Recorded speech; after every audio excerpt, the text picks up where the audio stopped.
good evening. I will not open my camera ha kasi medyo we're having power problems dito sa area ko. Panay Island is having major power outages last night and unfortunately blackout pa. Anyway, I just joined by audio. And anyway, Happy New Year everyone. So welcome to 2024. Yeah, let's start our 2024 with our Hope Talk. And so our very first Hope Talk for this year is of course one of our recent next gen NCLEX passer naman. Ayan, so let us welcome si Miss Sarah Jane.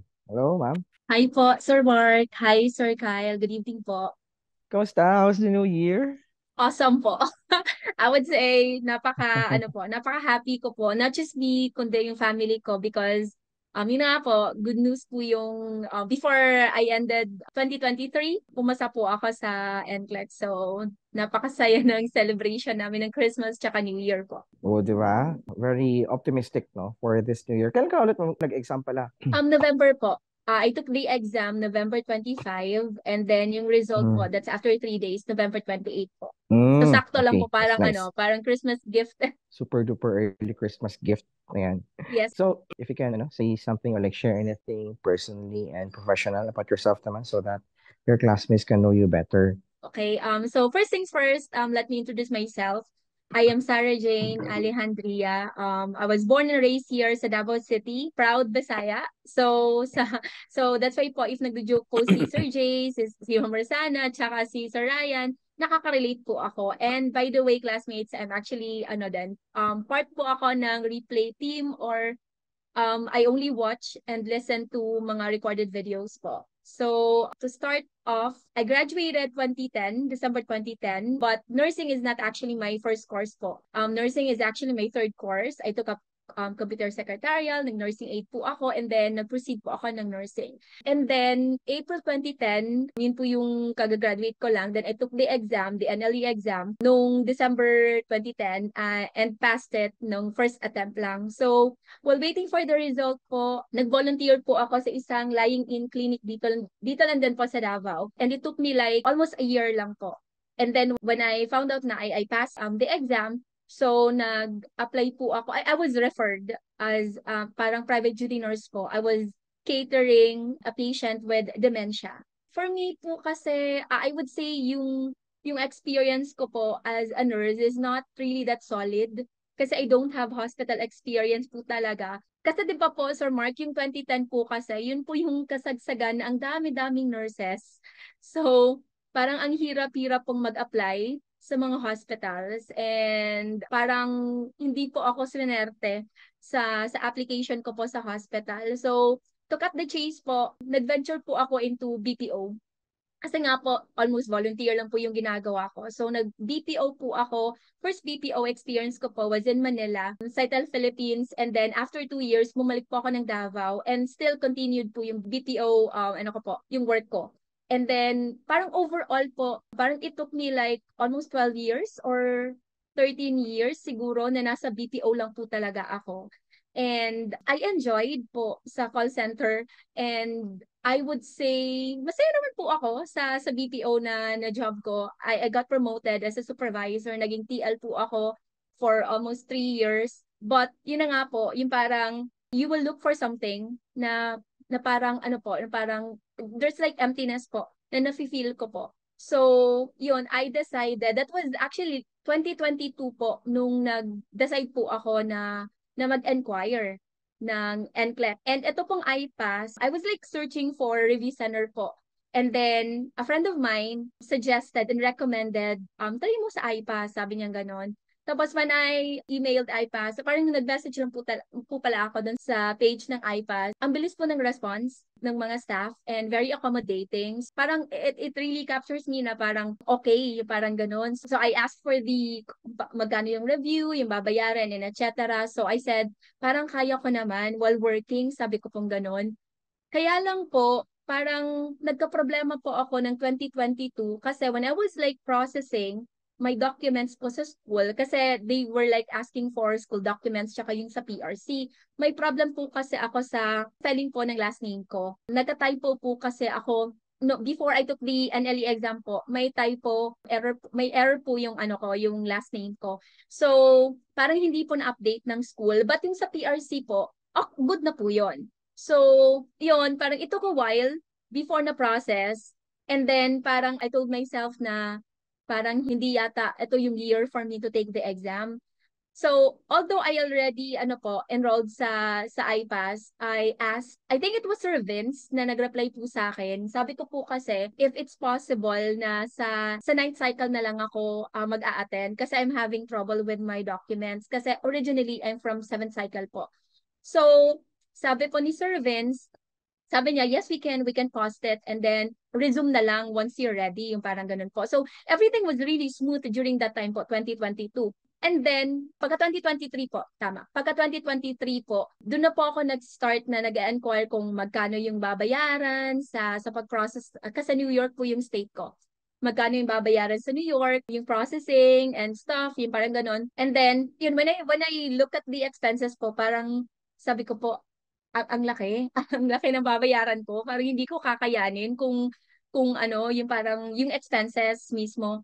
So sabi ko, I have to save more. Yung parang ganun po. So yun po, yung during that time po kasi, last year was, feeling ko po kasi parang smooth po yung pagpaprocess ko kasi nga, yung sister ko po, she volunteered na natutulungan niya po ako sa expenses ko sa finances in terms of processing NCLEX at lahat-lahat. So parang sabi ko, okay, so this is really good, sabi ko gano'n. So during that time po, nagtatrabaho pa rin po ako sa isang call center. Tapos sabi ko po sa sarili ko, hindi pwede na hindi ko to seseryosohin. Kasi nga, it's been like almost 12 years na po na hindi na din po ako nag-graduate po ako ng matagal na.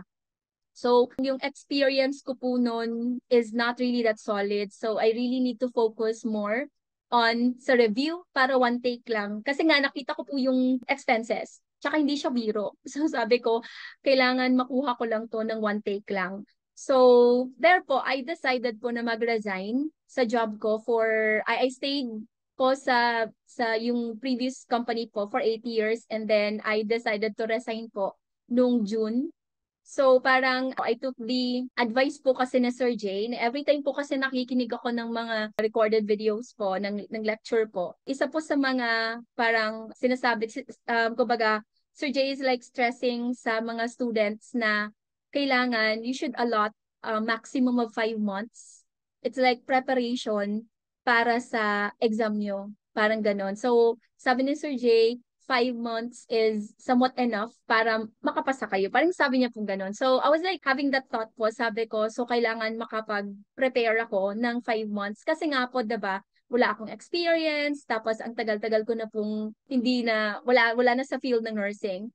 So, there po. So, nag-resign po ako ng June. So, July, August, September, October, and then November, na-receive ko po yung ATT ko. I think that was August po. So parang sabi ko po kasi kay God, sana this year dumating na yung ATT ko kasi I wanted to pass NCLEX before mag 2024. Yun po yung ano ko, pinipray ko. Sabi ko, kakayanin ko naman siguro to, sabi ko ganun. So doon po, after the resignation, so I took like 5 months po na nag-review. But yung pag-review ko po kasi, Sir Mark, hindi naman po talaga siya yung sobrang, hindi naman sa seryoso. Seryoso naman po ako kasi I have this schedule naman po. Like, for example, pag weekdays po talaga, yun po yung time na I would listen to the recorded videos. And then, pag weekends, those were the times po na like, I go out. Like, yung parang ganun po, I go out with my friends, with my family. Sometimes I date myself, yung magko-coffee, just to, de-stress. Yun po yung ginagawa ko during that time. And tapos po nun, yung pagre-review ko po kasi, Sir Mark, kaya po, hindi po ako nagla-live. Kasi nahihirapan po akong mag-catch up sa mga topic. Kasi pag, di ba po, pag recorded, mas okay po kasi napopost ko po yung recorded and I can just go back and listen and then magja-jot down na lang yung parang ganun po. So yun po yung ginagawa ko po sa review. And then after po nun, kaya nga po my friends would really tell me, nagre-review ka ba? Yung parang ganun. Kasi po my day po ako na hindi po lahat review. Yung parang ganun. Kasi I don't want to pressure myself po. And my family din naman po, di din po nila ako pine-pressure. They were like very supportive po in everything that I do. So yun po. And every time din po, pag nagre-review ako, pag hindi ko po maintindihan, if I'm having this, so difficult for me to understand po yung topics, kasi nga siguro dala din ng stress, pinopost ko po. And then I'll just go back to those lectures po nila, ng mga educators po natin. Wow. Parang ang daming ganap kumbaga before you before it led you into starting kasi like you've been through the two different courses tapos na work kasi ibang industry no, kasi sa hospitals kasi totoo yun no kasi nung time na yun sabi mo nga is sa ganyan nung surplus of nurses kaya ang dami talaga nurses noon who are forced no at some point to work at different industry. Me myself no I mean I've been working in different industry then before I started my NCLEX. So, and also, no, siguro, it was brave of you na mag-resign sa work, no? And then, mag-focus ka sa review kasi for sure, it has been a tough decision on your end naman na, okay, bibitawan mo ba yung trabaho mo o hindi? Yung parang ganun, for sure, Yes po. no? Medyo matagal-tagal na contemplation yun, di ba? So, for those, maraming kasing, students minsan na, especially yung mga wala na sa bedside, no? It's always one of their, parang apprehension na can they really make it sa NCLEX kasi for example, wala ng hospital background, iba na yung ginagawa Mm. sa buhay, halos hindi na alam yung mga normal values, di ba? May mga ganun yun. No? So, how would you describe yung transition mo from someone who's working in the BPO industry and then bigla-bigla nag-shift ka into purely aral ulit ng nursing concepts? Ano po, parang every time po kasi na pag nakikinig po ako ng Hope Talk, they would really say po na parang ang hirap, yung parang ganun. Ako din po, masasabi ko mahirap po talaga. Pero siguro dahil sa I was so determined na to go back to school, kahit ang tagal na po, yung parang ganun, there was like excitement po on my end na siguro dahil sa support din po ng family ko that I really have to do this.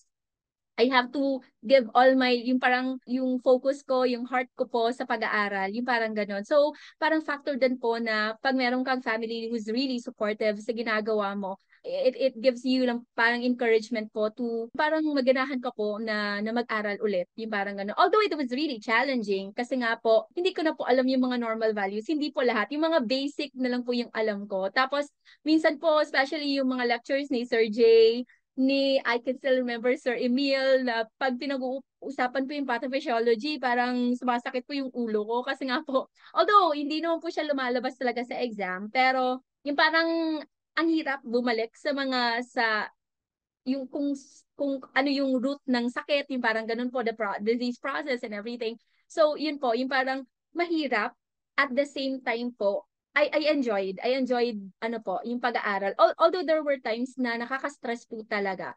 And I think Sir Mark, ano din, kasasabi din ng, I think it was Sir Justin who mentioned this na sometimes may advantage po pag wala po tayong hospital experience kasi we cannot compare yung nasa lecture tsaka yung ginagawa natin sa hospital. So, yung ako po, yung parang everything is new to me. So, kung ano yung lecture, yun lang din yung nasa isip ko. Unlike others po na yung may hospital experience, sometimes dun po nangyayari yung confusion na, ito yung sinusunod namin sa Pilipinas, pagdating sa States, iba pala, yung parang ganun po. That's one of the things po na nasasabi ko sa kapareho ko po na walang experience na advantage po at somehow yung parang ganun it's an advantage but of course mas okay din po yung may hospital experience ka kasi nga po that's the very reason why po hindi po ako nag-a-attend ng live kasi ang dami ko pong classmates na ang gagaling yung parang nape-pressure po ako na every time the educators will throw questions po sa kanila, they would answer it like parang ang bilis nilang makasagot. Tapos sometimes si Sir J, minsan nag-unmute po siya ng mga students to participate po sa lecture niya. And at some point po parang, what if ako yung tinanong, yung parang ganun, at if hindi ako makasagot, yung parang ganun po. So sabi ko, parang hindi ko kakayanin kung magla-live ako. So I'd rather choose na lang yung replay na lang po or yung recorded po. But isang beses lang po akong naka-join ng live and it was yung parang trending topics po with Sir Ryan. Yun lang po talaga yung time na nakapag-live po ako with Sir Ryan. It's a common struggle minsan, especially sa mga kaka-start pa lang nag-review, no? na iba-iba kasi kayo ng nung exposure kumbaga sa lecture. Yung iba is like naka-attend ng isa o dalawang cycle. So it's somehow expected na mabilis talaga sila makasagot sa mga questions. And minsan, yun, unfortunately, nagiging insecure kumbaga yung iba kasi parang hala, ang bilis nila sumagot tapos ako hindi maka-catch up or something like that. No? It's a Yes po. common ano no, it's a common struggle. So for those of you who are having that kind of challenge right now, no, wag kayong masyadong ma-alarm if that is the case kasi eventually kasi pag natapos niyo yung isang cycle and then uulit kayo ng isa pa, then eventually parang ganun din kayo yan. Mas mabilis na kayo makakasagot kasi we don't really expect new enrollees to like yung tipong maraming alam agad kasi syempre start from the scratch kasi tayo eh. Di ba? So, Yes. it's okay. Ha? It's okay. Sa mga nagkakaroon ng challenge na ganyan ngayon. So, it's okay. Ayan. So, you mentioned, no, na ano, somehow you spent around 5 months sa review mo? Yes po. 5 months po yung, Mm. I allotted 5 months to review po. Kasi I took the advice po of Sir Mm. Jay, which narinig ko lang po sa recording po. Sabi niya po kasi, mas okay daw po, it's ideal na 5 months po yung ilaan para sa magra-review. But, meron naman po kasing iba na 2 months lang po, nakakapasa naman po sila ng ano, yung parang on my end po kasi I wanted to take the exam po na isang beses lang. So that's why I told myself po na kailangan talaga akong mag-effort, mag-focus, and I cannot really do that less than like 5 months. So sabi ko, I allotted 5 months po talaga para at least hindi po ako masyadong super stress, yung parang ganon. Yung parang in terms of time po, I wanted na parang, ano lang, yung parang smooth at the same time, kalmado lang, yung parang ganon. So that's why yung sabi ko nga po sa sarili ko, if someone will ask me ano yung perfect na ano talaga ng span of a review, I would really say 5 months. Kasi at least di lang sa less pressure at some point po you will be able to manage your time, yung time mo sa review, sa friends mo, sa family mo, yung parang ganun po. So kaya 5 months po yung inalot ko po for the review po. Mm. Well, let's say conservative timeline, no? Maganda yun. Kasi kung if you're not working, sometimes now they're asking kung ano nga ba talaga tama yun, ano nga ba yung perfect timeline. So, for those who are not working, 5 months is advised kasi kung puro ka lang review araw-araw, talaga mas mataas yung chances mo of catching up with the lessons. Now, kung working naman kayo, medyo give yourself more time kasi reality is that hindi talaga kayo makaka-catch up kung sa lessons ninyo Yes. on a daily basis na yung tipong walong oras. Diba? Hindi kasi yun feasible at some point kasi nga nagtatrabaho din kayo at the same time. Tapos nag-work. Diba? So hindi pwedeng ipagsabay tapos expect niya na matatapos yung review in like in 3 months lang, no? Hindi, medyo hindi yun realistic. So, parang ganon. Yeah. Okay. So, dito sa doon sa 5 months mo, anong materials na ginamit mo naman noon? Actually po, I only use iPass. Walang iba po. Kasi I don't wanna confuse myself. And ganun po ako ka-confident sa iPass. Sabi ko po kasi, iPass knows kung, kung ano yung para sa amin. Yung parang ganun. That's how confident I am po talaga. And yung roadmap po, parang nag-scan lang po ako ng roadmap. Hindi po yung like cover to cover. Kasi po, sabi ko po, as mentioned po kanina, while nagre-review po ako, nagno-note po ako. Tapos, ang ginagawa ko po kasi, Sir Mark, pag madami na po akong notes po, ang ginagawa ko, nare-review ko po siya the next day. That's how I do it.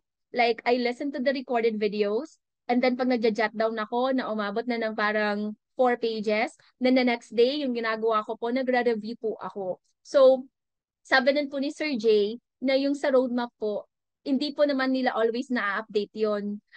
So mas maganda kung if we listen to to live or recorded kasi they will parang incorporate po iba-ibang updates, yung parang ganon. So parang it really like help me it helps me po na nag-focus po ako sa recorded and no other materials po talaga, only iPass lang po.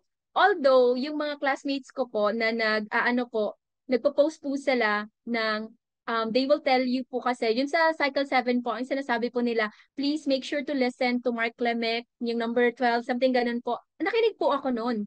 Pero parang hindi, parang 5 minutes lang po yung pag-play ko noon. And then I told myself, ibibigay naman lahat ton sa IPA. So, why would I like make an effort? Kasi ayoko pong ma-confuse, Sir Mark. Yun po yung nasa isip ko. Kasi nga, it's been a long time na hindi po ako nakapag-practice, wala po akong solid experience, hindi po ako, matagal na po akong graduate. So, I don't want to confuse myself. So, that's the reason why I really just focus on IPAS alone. Sabi din po ni Ma'am Rosana, yun din po yung sabi niya eh. Sabi niya na, guys, I understand na mga classmates niyo would say na mag-mark kayo, parang ganun. But everything is given naman dito sa IPAS. But it's up to you, yung sabi niya ganun. So I just took that advice po just to focus on review lang po talaga alone. IPAS alone lang po talaga. Tsaka yung mga input na binibigay po ng educators natin, I always take note of those things po. Kasi nga po, yun nga po, advantage po talaga yung makinig ka sa live or you will participate sa live po or even the recorded videos po. It really, really helps. So, yun po yung ginagawa ko. But I'm not discouraging yung classmates natin na they have other materials, other review materials. It's really up to you. But sa akin lang po, I don't want po kasi na na parang ma-confuse po ako. Kaya IPAS alone lang po talaga. And success naman po. So yun po.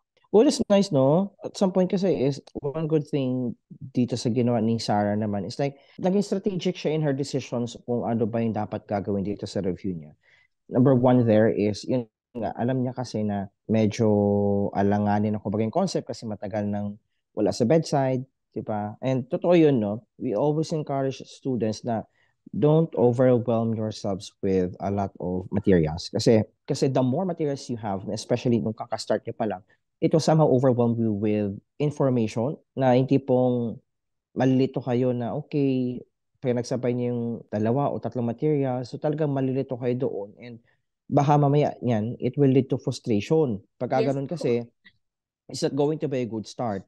So, if I were you, kung kakastart nyo pa lang talaga ulit, no, from back to zero, I'd rather have you focus on one or two materials lang, then focus doon.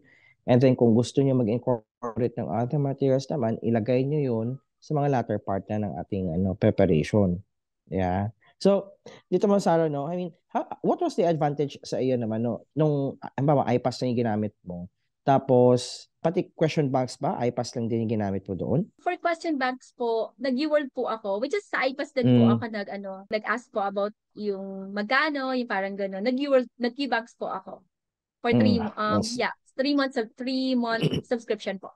I see. Okay. Ito sa yung concepts mo is puro iPass ka, tapos cube test taking strategies mo is your world ka. So, what do you think is the greatest advantage ng ganung approach na minimal lang kumbaga yung materials na ginamit mo? Po, sabi ko po, for me lang po ha, just to avoid confusion. Kasi nga po, I don't have any experiences and I don't wanna parang kukuha ako ng information. Tapos 'di ba minsan po nagko-contradict, sabing ganon. Kasi sometimes hindi na updated, tapos ito yung updated, yung parang ganon po. So, kaya stick to ano lang po ako, stick to iPass and then UWorld at the same time. And yun po, less confusion, tapos less ano din po effort. Kasi I don't have to read books yung parang ganun. Kasi tamad din po ako. Kasi hindi ko po naiintindihan talaga yung libro. Yung mga ganun po.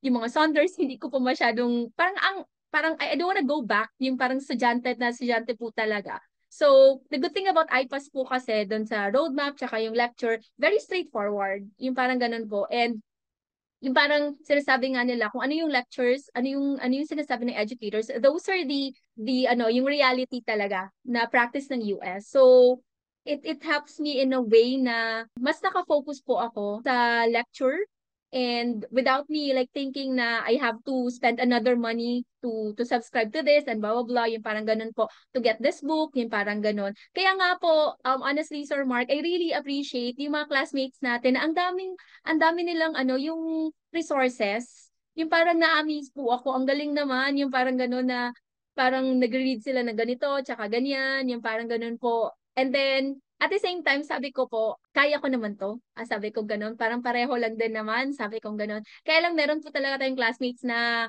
ano po talaga, yung parang mahilig magbasa. Ako po kasi yung hindi masyadong mahilig magbasa kasi nga po, ang tagal na po na graduate ako. So, I was just focusing on one material lang and only IPAS lang po. So, yun po. Yun po. Just to avoid confusion, tapos less expenses, and then, yun po. That's true, no? That's true. Doon sa 5 months mo na preparation. How did you build yung routine mo noon? What was your typical day doon sa loob ng 5 buwan na yon of your review? Typical day ko po, like, sabi po kasi ni Ma'am Paula, sabi niya, kung ano yung time ng exam mo, that should be the time that you will start answering Q-banks. Para masanay po kami, yung parang ganun. Pero in terms po ng review, kasi nga po, I started July. I started reviewing in July po. Tapos yung ATT ko po, doon na po, nag-Q-banks na po ako mm, mga October po. October po ako ng Q-banks. Parang isang month ko po talaga. I allotted 1 month for the Q-banks po, yung U-World. Pero in terms of review po, maaga po ako nagigising eh. I started at 5 a.m. po or 5:30, gising na po ako noon. Pero I don't study agad-agad po. So what I usually do is I do household chores po. And then I listen to praise songs po just to, to brighten up my day, yung para to give me an encouragement po, yung parang ganun. And after that po, mga bandang 9:00 na po ng umaga, that's the time that I will start to listen and watch the recorded videos. And I always listen and I always watch po talaga yung Hope Talk.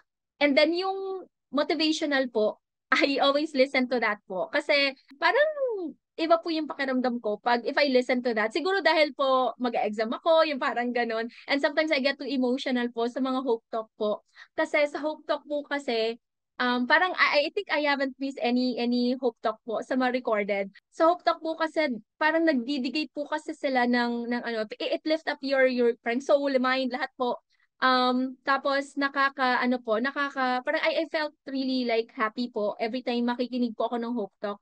Kasi these people, us po ng mga USRNs, we've been through your experiences. Kaya sabi ko, ang sarap pakinggan nung mga USRNs natin na nag-hope talk kasi you'll be able to learn, to understand yung what they've been through. Yung parang ganun. Sometimes po may mga highlights din po sa mga hope talk ng mga classmates natin. Sometimes they would tell us na financially may problema, sometimes po health problems, ang iba nga po they undergone surgery, yung parang ganun po. And then others po, yung parang meron pong family problem tsaka death po sa family, yung parang ganun po. So, I was like, parang natatouch po ako. I get too emotional listening to them. And sabi ko nga po, naiiyak ako every time may nag-hope talk. Kasi parang sinasabi ko po sa sarili ko, kasi I've been manifesting this po, Sir Mark. The first day pa lang po nang nagre-review ako, I told myself, kasi si Sir Justin po yung always nag-hope talk, di po ba? Lahat po ng mga tanong ni Sir Justin, tinitake note ko po. That's how I manifested this hope talk. Sabi ko, one day mag-hope talk ako. So these are the questions of Sir Justin and I will be like, I know na kung paano to sasagutin yung parang ganun. And yung mga nag-hope talk po kasi, parang they tend to be emotional. And ako po na nakikinig po, I tend to be emotional din po. Parang naiiyak po ako sa story nila. Kaya sabi ko po sa sarili ko, pag mag-hope talk ako, ano kayong highlight sa hope talk ko? Yung parang ganun po ako. Even po naglilinis po ako, if I'm doing the household chores po, sometimes sinisip ko ano kayo yung sasabihin ko, yung parang ganun. Kahit nagre-review pa lang po ako, that's how I manifested this. So there, and then I started with the review po. Then yung review po kasi, diba, yung recorded videos po kasi, it will take 5 to 6 hours. So, bandang ay, yung parang 9, 10, 11, 12, 1, mga 2 p.m. po, that's the time that, yung parang tapos na po ako sa review, then doon na po ako kakain, and magre-relax po ako noon. At first po, Sir Mark, sabi ko, dapat in a day, kailangan dalawang recorded yung yung parang i-attend ko pero hindi po kaya kasi nakaka-drain po talaga kasi it's been 5 to 6 hours that you're just listening to the educators tapos nadadrain po ako sabi kong ganun sige lang relax lang yung parang I just talk to myself po parang relax lang malayo pa naman yung exam sabi ko pong ganun so yun po that's the typical day and then paulit-ulit lang po yun and then during weekends po that's the time that I treat myself. Sabi nga po ng mga educators, ninyo po, ni Sir Justin, treat yourself. I know na parang nakaka-pressure po talaga yung exam, yung review, and even especially pag palapit na yung exam, but do not forget to treat yourself talaga. So I have this one day, every weekend po talaga, that I date myself, nagko-coffee po ako. Sometimes I allot a day po sa friends ko po And then sa family ko po, pag nagbabakasyon po kami, yun, dala-dala ko po yung laptop ko. That's the good thing about ano po yung parang online na session po kasi you can bring your laptop po. So like anywhere. So nagra-review po ako doon, nagle-listen po ako ng recorded videos, yung parang ganun. So kaya nga po as mentioned po earlier sa Mark, di nila alam yung na nag-exam na po ako. Kasi nga po ang minamay day ko po, nasa coffee shop ako, kumakain ako, kahit sa yun po yung minamay day ko. So, parang yung eto pong pag-review ko, hindi masyadong ano, yung parang, hindi masyadong halata na nagre-review ako. Sometimes yung mga ka-workmates ko po, sinasabi nila, parang hindi ka nagre-review. Sana hindi ka nang nag-resign. Yung sabi nilang gano'n. Parang gino-joke po nila ako. Tapos sinasabi ko po sa kanila, nag-review ako, kailangan ko lang mag-de-stress. Sabi kong gano'n. So, yun po yung typical day ko po for 5 months. And then, nung dumating po nung ano po, nung bandang October na po, yun po yung time na nag-start na po ako ng Keybanks. Kasi sabi po ni Sir Jay, sabi niya po, kailangan, as much as possible, 1 month yung preparation mo for Keybanks. And then sabi ni Ma'am Paula, ni Sir Ryan, you start with 50 and then i-increase mo yung mga items mo, yung parang ganun. Kasi nakaka-stress din po yung scores ng result po ng ano ko, ng Keybanks ko. So yun po. I see. Interested ako doon sa sinabi mo na you were writing down yung mga questions na tinatanong ni Sir Justin noon, no, sa mga Hope Talk noon yan. No? So, if there's one question na palaging tinatanong ni Sir Justin noon, no, sa mga Hope Talks previously, what is that particular question na gusto mong sagutin ngayon naman? Yung kinatanong ni Coach Justin noon. Yung tanong po ni Sir Justin is natanong niyo po sa akin kanina, sabi yung ano po, yung transition from BPO Mm. to yun po yung tanong niya. And then ano po yung most challenging na experience ko po, which is 'di ba sabi ko po kanina Sir Mark, lahat po ng nag-hope talk when I listen to them, parang may highlight po.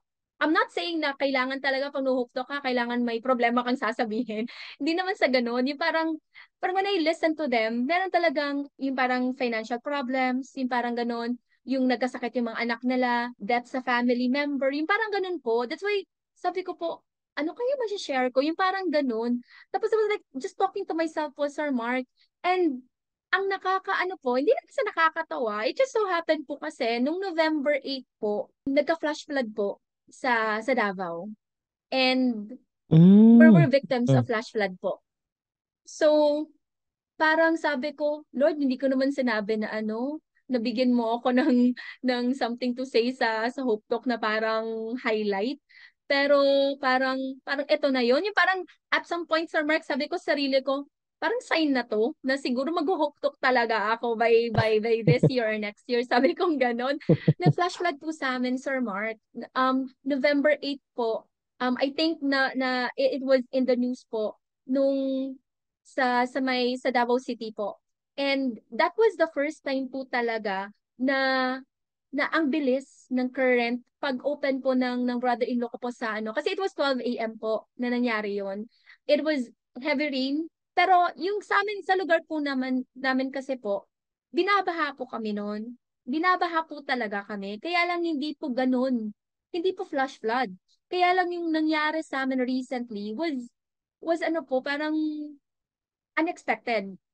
So, nung pagkagising po namin ng 12 a.m., baha na po pala doon sa ano, sa subdivision namin. When my brother-in-law opened the door po, biglang bumuhos, parang pumasok po agad. Ang bilis po ng current po ng tubig. Yung lahat po ng mga appliances namin, sabay-sabay po silang nag ano po, parang na ano po nadala po ng baha. Tapos ako po, I was preparing already po papuntang Manila yung passport ko po, kasi yung passport, that's the only thing that you have to bring po, diba? Pag nasa ano po, pag nasa testing center na po. Na-ready ko, napack ko na rin po yung mga gamit ko that I'll be bringing sa Manila po during that time. So that was November po. Ready na po talaga yung ganun po ako ka-prepare nun.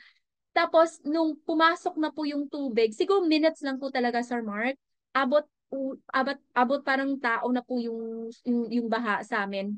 So, nung pumasok po yung baha sa room ko, the first thing that I grab po is yung passport ko. Sabi ko, hindi pwedeng hindi ako makatake na to. So when I grabbed the passport, I also grabbed my bag, yung pack bag ko po. And then I also grabbed my laptop po. Those are the things that I secured po talaga during that time kasi alam ko na kailangan ko talagang mag-exam kasi nakabayad na po ako ng exam. Tsaka 'di ba po pag magre-reschedule ka, that's another payment naman po. So when I grab it, diretso po, parang as in parang tulala kaming lahat sa bahay kasi po ang bilis po ng current, ang bilis po ng pumasok ng baha. Wala po kami na save na gamit during that time po. And then yun po, I brought my laptop po. Pagdating po namin dun sa kung saan po kami nagstay, yung laptop ko po nabasa. So it's no longer working po. Tapos sabi ko, Lord. And then all the review materials po, yung notebook ko po na two notebooks ko po na napuno na po ng notes ko, wala na rin po, nabasa na rin po. Kasi those are the only things that I've saved para sa review ko po. And then, yun, umalis na po kami. Ang bilis po kasi may nag-rescue din po sa amin kasi sobrang grabe po yung na-experience namin. So when we were rescued po, ano na po kami, parang natulala lang po kami. My sister was crying. Yung parang ganun, kasi I have a 8-year-old nephew po. So parang we were like a month to ourselves po. Yung parang we have to save ourselves. Yung parang ganun. Bahala na yung mga gamit natin, yung parang ganun. And yun nga po, sinave po nila yung, syempre, the kid, yung family, and the only thing that I save po is, of course, yung passport ko, tsaka yung gamit ko. And then when we went na po dun sa place kung saan po kami nagstay, wala, parang, I was like, Lord, ano ba to? Yung parang ganoon. Parang I was like talking to God na, Lord, bakit ganoon? Yung parang, ba't ang bilis? Bakit nangyari to? Yung parang ganoon. Pero at the same time, we were somewhat positive din naman po na at least safe po kami. Kahit na wala pong gamit na na-save, yung parang ganoon. Okay lang yun. At least, okay kami. Safe kami. That's the most important thing. And sabi ng sister ko, buti na lang nag-grab mo yung passport mo tsaka yung gamit mo. Sabi ko, of course, kasi kailangan ko talagang mag-take. Kailangan talaga may USRN ako before we end this year, sabi ko ganun. Tapos nagtawanan na lang po kami kahit na wala na po kami mga na-save na mga gamit. Yung parang okay, sige.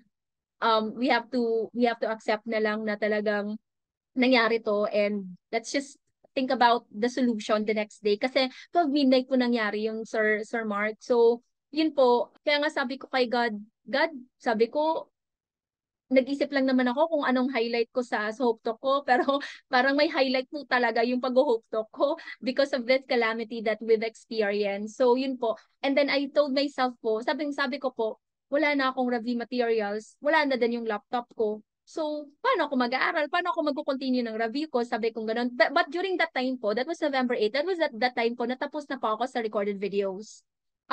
That's a good thing lang po kasi tapos na po ako sa recorded videos, and I was like starting to finish po yung Qbanks ko.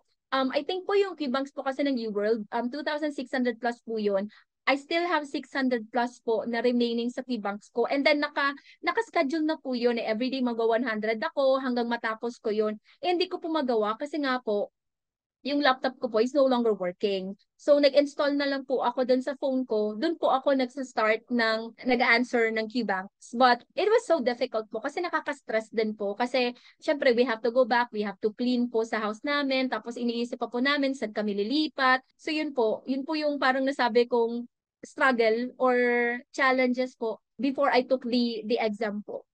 So, yun po, Sir Mark. Grabe, no? I mean, totoo yun, no? Somehow, nagiging, ano yun, nagiging common narrative yun sa mga pumapasa misa na, yun nga, may mga nangyaring something sa buhay, like months or like days before the exam. No? Tama ka dun, no? Napansin mo rin pala iyon na it has become a, ano na, parang common narrative, kumbaga. And of course, one thing really that makes us successful is yung resilience ninyo sa mga ganong ano, atrocities, kumbaga, leading to your test. No? Mm. And grabe yung presence of mind mo, ma'am, no? Na, babaha, passport, agad yung kailangan i-save kasi totoo yun. Yun po yung iniisip No? ko eh. Sabi ko mag-exam Mm. talaga ako, hindi pwede. Sabi kong ganun. Tama yun, kasi no passport, no exam. Okay, no. But actually si Sir Mark Jimenez, ayun, na victim din siya ng flash flood din. So I'm just so happy that you guys are safe from that time. no? And at least then, kahit pa paano, is you are here na, we are talking to you na despite doon sa nangyari, like days before your test, at least years Mm-mm. are na tayo ngayon. Diba? Nag-paid off lahat yung ano. Grabe mo, no? One thing that I really admire about you is yung ano, yung self-awareness mo dito sa mga bagay-bagay in terms of how you will prepare for the examination. Kasi, unang-una is aware ka na, okay, medyo kailangan mo ng konting work pagdating sa concept. No? So, you decided to resign sa work para makapag-focus ka. Tapos, aware ka din na, okay, baka ma-overwhelm ka sa mga materials, so like, ma-confuse ka. So, nag-focus ka lang sa, IPAS, pa rin sa concepts mo. And yun nga, in the midst of, tragedy, talagang self-aware ka din na talagang yung mga dapat mong i-save is yung mga essentials mo in taking the exam. No? So, grabe, it's really also one thing that we always encourage our students that yung self-awareness ba parating sa review kasi doon lang kasi nagkakaroon ng problema or like confusion ng karamihan sa mga estudyante kasi hindi sila self-aware sa mga strengths and Mm. weaknesses parating sa pagre-review. So self-awareness really is important. Yeah. Yun guys is one thing that we can learn from Sarah. Yung self-awareness. No? It will really help you out parating sa mga bagay-bagay, especially sa NCLEX na ito. You know? So, ito lang, Sarah. No? So, with your experience with IPAS, no, how will you summarize, kumbaga, yung experience mo with IPAS sa pag-review mo? Or like, feedback summary mo dito sa naging journey mo with NCLEX mo dito sa IPAS naman. Sa simula po, at the very start po talaga, nag-attend po ako ng orientation with Sir Jay. Kaya lang parang na-intimidate po ako. Sabi ko, kasi hindi ko rin po alam taga Davao din po pala si Sir James. Tapos, when he was like lecturing, kasi di ba nagla-lecture din po siya dun sa konti sa orientation. Tapos nagre-reply po, nagre-respond po. Sabi ko, ay, parang hindi ko kakayanin to. Sabi ko ganun, magre-recording na lang ako. Parang nakaka-intimidate yung mga questions, yung mga topics, yung parang ganun. So, yung recorded videos really helps me a lot po. Very, very ironed. For me po very ironed. Yung parang hindi naman sa madaling maintindihan, pero kailangan mo talagang mag-review ulit-ulitin for you to understand it. Yung very smooth, yung parang, sabi ko nga, ganun lang pala yun. Yung parang ganun po, may mga ganung side comment po ako, ay, okay, ganun lang pala yun. Madali lang pala, yung parang ganun. Pero may mga times po talaga, Sir Mark, na nahihirapan ako to the extent po na umiiyak po ako dahil sa stress. Not really like umiiyak na humahagulhol po. Yung parang tas kasi nga, pag nagpo-post exam po si Sir Ryan, si Ma'am Paula, I always get low scores po talaga. And I understand po na sinasabi po ng mga educators natin na that's okay kasi mas okay yung naglo-low scores ka kaysa naman pagdating sa NCLEX, yung you'll regret kasi hindi mo na pag-aralan, yung parang ganun. At it's true po talaga na kung marami kang low scores, mas maiintindihan mo lalo yung mga sagot. Kasi nga, ang daming low scores. Di ba you would remember those mistakes na nagawa natin sa exam, sa review kasi nga pag nag-rationalize na doon mo mare-remember tsaka nakaka-challenge din pag low score ka. Kaya lang it's inevitable for us students na to feel really sad and sometimes yun nga po nagiging emotional po ako na naiyak po ako. Kaya sometimes yung ginagawa ko po pag I'm on the verge po na parang sobrang sad po ako, I listen to Hope Talk po. Yung parang yun po yung ano ko, relief ko po yung Hope Talk. Yung parang okay, kakayanin ko to. I will listen to Hope Talk. Yun po yung ginagawa ko. Kasi nga it gives me yung parang ano po, the courage na kakayanin. Kaya talaga, kaya naman talaga. And then importante din po yung prayers po talaga. Yun yung pinaka-importante po talaga. And grabe po kasi yung mga educators natin dito lahat ng educators they would really tell us to pray harder. Yung parang ganon. Yung have faith. Yung parang ganon. Yung sinasabi ni Sir Jay na if you're tired, do not quit. You can stop. And then resume ka, balik ka agad. And then you stop when you're done. Yun po yung that I always instill in my mind po na, nga no, do not quit. Kasi andito na tayo ba't pa tayo mag-quit? Yung parang ganun. Naging nurse tayo, naging RN tayo, and nakapag-review tayo, we spend money to this effort and time. So, what's the point of us giving up? Yung parang ganun po. Kasi dumarating po talaga sa point sa life natin na parang, kakayanin ko ba? Yung parang ganun. And then, yun na nga po, what encourages me po is yung mga educators natin, yung mga classmates natin na who are now successful na yung mga USRNs na that gives me like encouragement po talaga. Yung iba-iba yung, I don't know, parang siguro ano din po, yung nasa hormones din po ng mga babae na we're really like very emotional. Yung parang ganon. Especially if meron po tayong problema. And sa case ko po kasi, Sir Mark, sabi ko po kasi sa sarili ko, sabi ko, very supportive yung family ko in terms of finances, in terms of yung parang sinasabi nila, okay lang yan, kaya mo yan, yung parang ganun po. So ako din naman po, nag-resign na ako. So parang there's no reason for me na mag-give up. Kasi sobrang supportive ng family ko. The only thing that I will do is to pass the exam. Yung parang ganun po. Ganun po yung determination ko eh. Yung everything is laid out sa'yo. So, ang gagawin mo lang, mag-aral ka ng mabuti. Tapos, yun na, yung prayers po talaga. Hindi naman po pwede na na sasabihin mo lang sa sarili mo na, ay, si God na bahala, pero ikaw wala kang ginagawa for yourself. Wala kang, no effort at all. So, kailangan din, you have to do something to achieve that dream. Yung parang ganun po. So, nakakatulong talaga yung iPass. Kasi sabi ko nga po, the only material that I use po is yung iPass po talaga. And I've learned a lot po talaga sa iPass. Kaya lang nakalimutan ko na po yung ibang lectures. So, overwhelming. Yung parang ganun po. Pero it did help me po talaga. Wow, that's nice, no? And tama yun, no? Na prayers talaga, no, really, it makes wonders dito sa ganitong klaseng journey, no? And well, tama din naman yun na if we're praying for this, dapat lagyan din natin ng effort, no? Hindi pwedeng puro dasal Yes. lang. Dapat may effort din yun. Okay. Ayan, so of course, no? So, syempre, ayan, we're really happy that you were able to successfully pass yung NCLEX mo and officially graduate ka na sa Academy. Ayan, so syempre meron kaming Opo. pa-token sa iyo naman. Ayan, yay. So, Miss Sarah, no, we would like to present you this certificate naman galing sa iyong iPass family.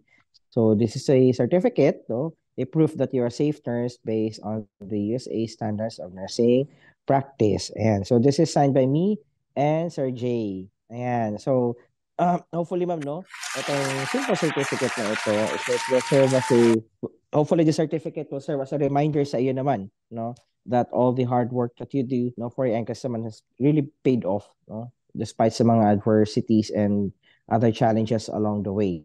Ayan. So, Sir Jay is here. I If actually you like can PM Sir hear J some, po. Nung pagpasa ko po ng NCLEX, sabi ko po, Sir J, binaha po kami, sabi kong ganun. Tapos nag-chat mo kami ni Sir J, taga Baguha, mm, sabi niya ganun. So yun po, nakakatawa. ayan. So, of course, no, we'd like to hear some words from Sir Jay. Ayan, good morning here in the US. It's almost 6 in the morning. And I know in the Philippines it's 8, right? It's about to start, our discussion today. But anyway, so thank you for sharing with us. And congratulations for sure in spite of everything, 'di Yeah. ba?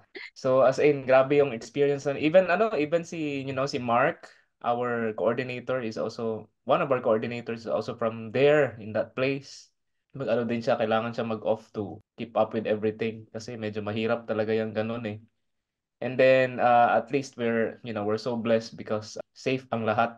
At the same time, naging ano pa yon, naging blessing din kasi you pass the exam, di ba? So it's Yes a good po. thing in spite of all the adversities and discords and everything. So na ano pa rin, na lampasan pa rin siya. So, yep, sabi ko nga, hindi naman iba-iba tayo ng mga adversities eh. Like, individually, iba-iba yun. And then, kahit maliit na mga problema or issues yun, it's still an issue, it's still a problem. So, nasa-challenge yung the way we deal with every situations, di ba? So, we have different stories to tell, di ba? But at the end of the day, we have our Lord to help us again to pass the exam. It's just a start. Start pa lang yan siya. It's gonna be another challenge pag meron ka na namang like mga IELTS, pag mag-process ka na naman ng mga papeles, everything. But pinaka-challenging talaga is NCLEX.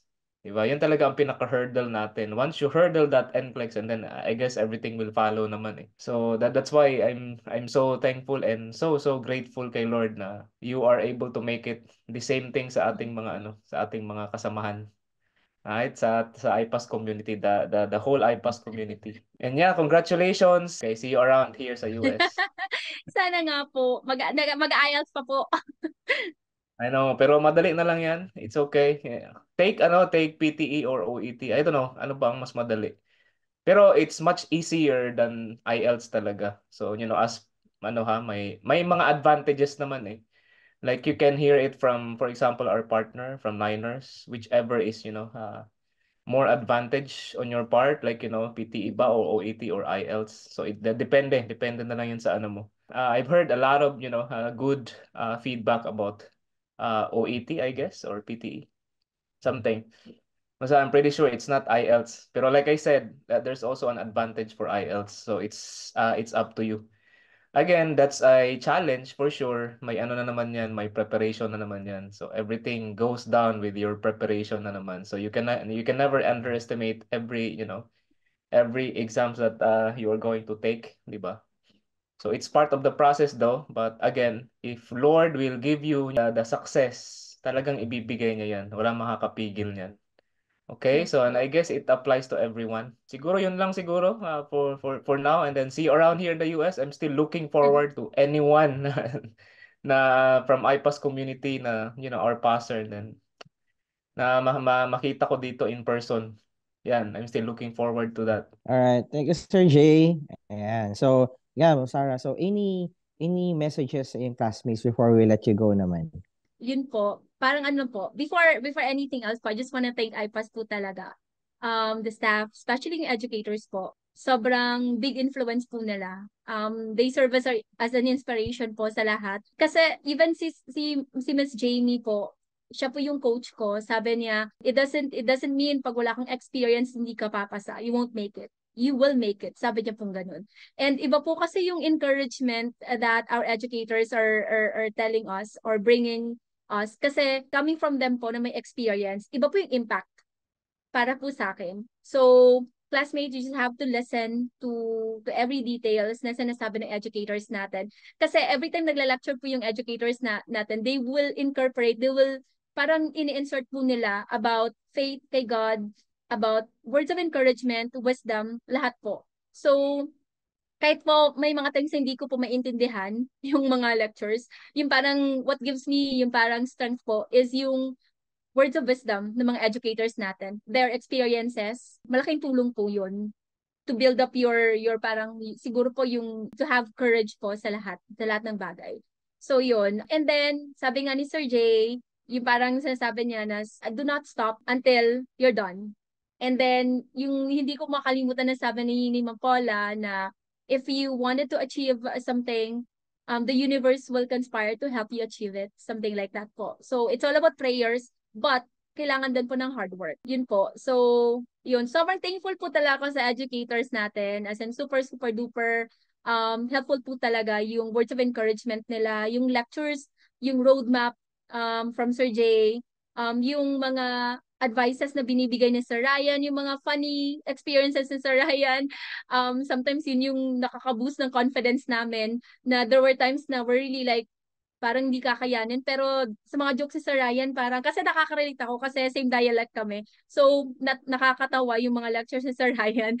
Tapos, yun po si Ma'am Rosanna, yung parang ganun, parang chill lang yung lectures, yung parang ganun po. Yung educators na po natin is like a mix of different personality. Yung parang ganun po. So, well blended. So, that's why sobrang thankful and blessed po ako that I'm part of IPAS po. So, classmates, kaya nyo yan. Kung kaya ko, mas kakayanin nyo. Yun lang yun. So, just mag-aral lang talaga. Temporary lang talaga. Sabi nga ni Sir Jay, etong challenges na to is just, temporary. And then, once may success na, that's permanent. So, yun po yung nag-i-instill sa mind ko. Kaya, thank you po, Sir Jay. Thank you po sa lahat. You're welcome, you're welcome. And thank you for trusting the whole IPAS team, no? From the educators to everyone sa IPAS. Salamat, maraming salamat. And this is not the last time na just text me. I'm just one text away, and then I can Yes advise po. or Thank anything. you.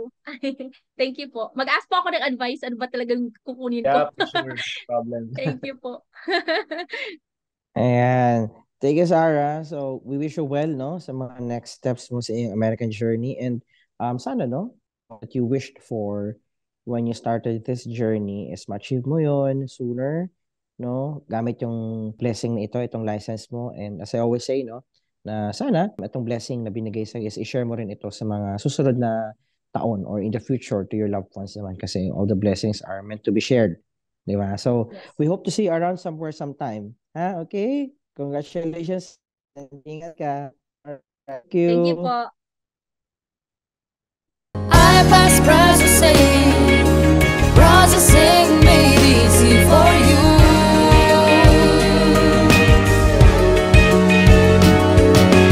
I pass processing is